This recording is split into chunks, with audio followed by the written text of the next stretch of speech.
بسم اللہ الرحمن الرحیم۔ صرف 5 منٹ کا مدرسہ قرآن و حدیث کی روشنی میں 20 رمضان المبارک۔ نمبر 1، اسلامی تاریخ۔ مسجد قباء کی تعمیر۔ مدینہ منورہ سے تقریباً 3 میل کے فاصلے پر ایک چھوٹی سی بستی ہے جس کا نام قباء ہے۔ یہاں انصار کے بہت سے خاندان آباد تھے اور کلثوم بن ہدم ان کے سردار تھے۔ ہجرت کے دوران حضور صلی اللہ علیہ وسلم نے پہلے یہیں قیام فرمایا اور کلثوم بن ہدم کے گھر میں مہمان ہوئے۔ حضور صلی اللہ علیہ وسلم نے یہاں اپنے مبارک ہاتھوں سے ایک مسجد کی بنیاد ڈالی جس کا نام مسجد قباء ہے۔ مسجد کی تعمیر میں صحابہ رضی اللہ عنہم کے ساتھ ساتھ آپ صلی اللہ علیہ وسلم خود بھی کام کرتے تھے اور بھاری بھاری پتھروں کو اٹھاتے تھے۔ ایک صحابی رضی اللہ عنہ نے یہ شعر کہا: لَإِنْ قَعَدْنَا وَالنَّبِيُّ يَعْمَلُ لَذَاكَ مِنَّا الْعَمَلُ الْمُذَلِّلُ۔ ترجمہ: اگر ہم بیٹھے رہے اور نبی کام کریں تو ہمارا یہ عمل گمراہی کا سبب ہوگا۔ یہی وہ مسجد ہے جس کی شان میں قرآن مجید میں ہے: لَمَسْجِدٌ أُسِّسَ عَلَى التَّقْوَى مِنْ أَوَّلِ يَوْمٍ علق، یعنی وہ مسجد جس کی بنیاد پہلے ہی دن سے پرہیزگاری پر رکھی گئی ہے، وہ اس بات کی زیادہ مستحق ہے کہ آپ صلی اللہ علیہ وسلم اس میں نماز کے لیے کھڑے ہوں۔ اس میں ایسے لوگ ہیں جن کو صفائی بہت پسند ہے اور خدا پاک و صاف رہنے والوں کو پسند فرماتا ہے۔ حضور صلی اللہ علیہ وسلم یہاں 14 دن قیام فرما کر جمعے کے دن مدینہ طیبہ کے لیے روانہ ہو گئے۔ نمبر 2، حضور صلی اللہ علیہ وسلم کا معجزہ۔ اونٹ کا آپ صلی اللہ علیہ وسلم سے شکایت کرنا۔ ایک دفعہ رسول اللہ صلی اللہ علیہ وسلم ایک انصاری کے باغ میں تشریف لے گئے۔ وہاں ایک اونٹ کھڑا تھا۔ رسول اللہ صلی اللہ علیہ وسلم کو دیکھ کر بلبلانے لگا اور اس کی دونوں آنکھوں میں آنسو ڈبڈبا آئے۔ رسول اللہ صلی اللہ علیہ وسلم نے قریب جا کر اس کے سر اور کن پٹی پر ہاتھ پھیرا تو وہ چپ ہو گیا۔ آپ صلی اللہ علیہ وسلم نے دریافت کیا کہ یہ کس کا اونٹ ہے؟ تو ایک نوجوان انصاری صحابی آئے۔ آپ صلی اللہ علیہ وسلم نے ان سے فرمایا: کیا تم ان جانوروں کے بارے میں اللہ سے نہیں ڈرتے جن کو خدا نے تمہارا تابع بنایا ہے؟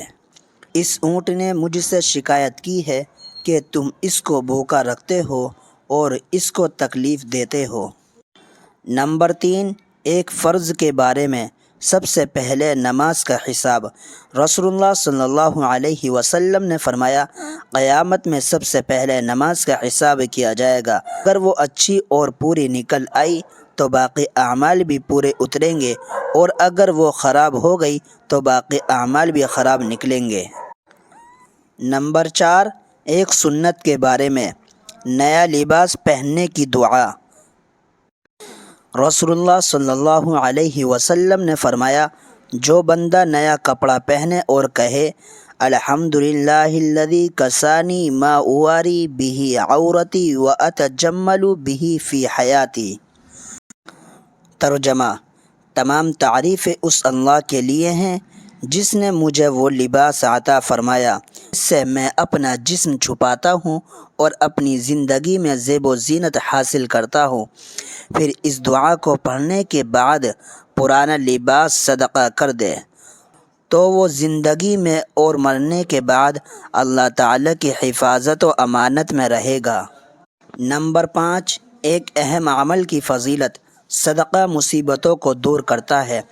رسول اللہ صلی اللہ علیہ وسلم نے فرمایا: صدقہ مصیبت کے 70 دروازے بند کر دیتا ہے۔ ایک دوسری حدیث میں ہے کہ آپ صلی اللہ علیہ وسلم نے فرمایا: صدقہ اللہ تعالیٰ کے غصے کو ٹھنڈا کر دیتا ہے اور بری موت سے بچاتا ہے۔ نمبر 6، ایک گناہ کے بارے میں۔ جھوٹی تہمت لگانا۔ قرآن میں اللہ تعالیٰ فرماتا ہے: جو لوگ مسلمان مردوں اور مسلمان عورتوں کو بغیر کسی جرم کے تہمت لگا کر تکلیف پہنچاتے ہیں تو یقیناً وہ لوگ بڑے بہتان اور کھلے گناہ کا بوجھ اٹھاتے ہیں۔ نمبر 7، دنیا کے بارے میں، دنیاوی زندگی ایک دھوکہ ہے۔ قرآن میں اللہ تعالیٰ فرماتا ہے، اے لوگو، بے شک اللہ تعالیٰ کا وعدہ سچا ہے، پھر کہیں تم کو دنیاوی زندگی دھوکے میں نہ ڈال دے، اور نہ ہی تم کو دھوکے باز شیطان کسی دھوکے میں نہ ڈال دے۔ یقیناً شیطان تمہارا دشمن ہے، تم بھی اسے اپنا دشمن ہی سمجھو۔ اپنے گروہ کے لوگوں کو اس لیے بلاتا ہے کہ وہ بھی دوزخ والوں میں شامل ہو جائیں۔ نمبر 8، آخرت کے بارے میں اللہ کا اہل جنت سے کلام۔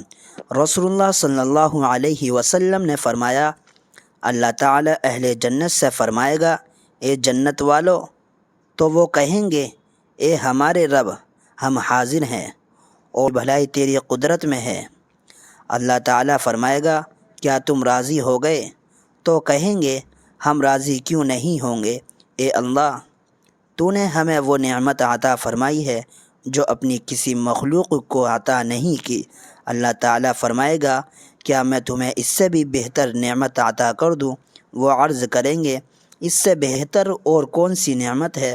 تو اللہ تعالیٰ فرمائے گا، میں ہمیشہ کے لیے تم سے راضی ہو گیا، اس کے بعد کبھی تم سے ناراض نہیں ہوں گا۔ نمبر 9، طب نبوی سے علاج، ختنے کے فوائد۔ رسول اللہ صلی اللہ علیہ وسلم نے فرمایا، 5 چیزیں فطرت میں سے ہے، ان میں سے ایک ختنہ کرنا ہے۔ فائدہ، ختنہ کرنے سے شرمگاہ کے کینسر، ایگزیما اور گردے کی پتھری جیسی بیماریوں سے حفاظت ہوتی ہے۔ نمبر 10، نبی صلی اللہ علیہ وسلم کی نصیحت۔ رسول اللہ صلی اللہ علیہ وسلم نے فرمایا، ایمان تمہارے دلوں میں اس طرح پرانا ہو جاتا ہے جس طرح کپڑا پرانا ہو جاتا ہے، لہٰذا اللہ تعالی سے دعا کیا کرو کہ وہ ہمارے دلوں میں ایمان کو تازہ رکھے۔